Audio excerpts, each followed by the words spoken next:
ओम आदिवद्याय विद्महे आरोग्य अनुरागाय धीमहि तन्नो धन्वन्तरि प्रचोदयात्।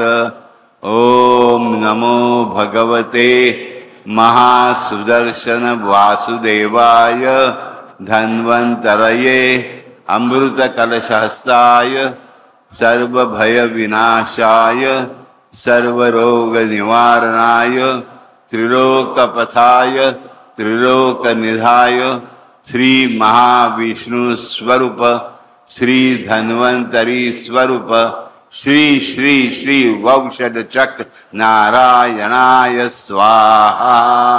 ओम आदिवैद्याय विद्महे आरोग्य अनुरागाय धीमहि तन्नो धन्वंतरि प्रचोदयात्।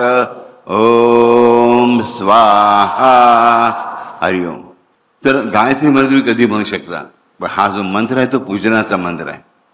देवकीने श्रीकृष्ण ज्या क्षण नजरेवर झाला त्या क्षणापासून हा मंत्राचा जप करायला सुरुवात केली आणि म्हणून पोतनेचं विष सुद्धा श्रीकृष्णाला बाधू शकलं नाही. लक्षात ठेवा, असा हा महामंत्र आहे. हा मंत्राने आपण त्या दिवशी महापूजन करणार आहोत. धन्वंतरीचं धनत्रयोदशीच्या दिवशी ही जी मूर्ती दिसते ना तीच मूर्ती पूजनासाठी असणार आहे.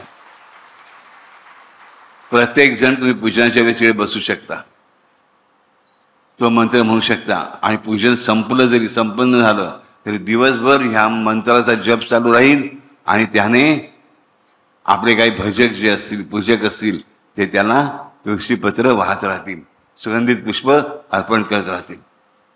म्हणजे संपूर्ण दिवसभर आम्ही सकाळी नाही येता आला आम्हाला तरी आम्हाला या मंत्राचा लाभ पूजनाचा लाभ घेता येईल. कसलंही मूल्य नाही आहे. यायचं आहे, बसायचं आहे, जप करायचा आहे आणि शांतचित्ताने भगवान धन्वंतरीला नमस्कार करून आपल्या आरोग्य रक्षणाची हमी मिळवायची आहे. हा लक्षामध्ये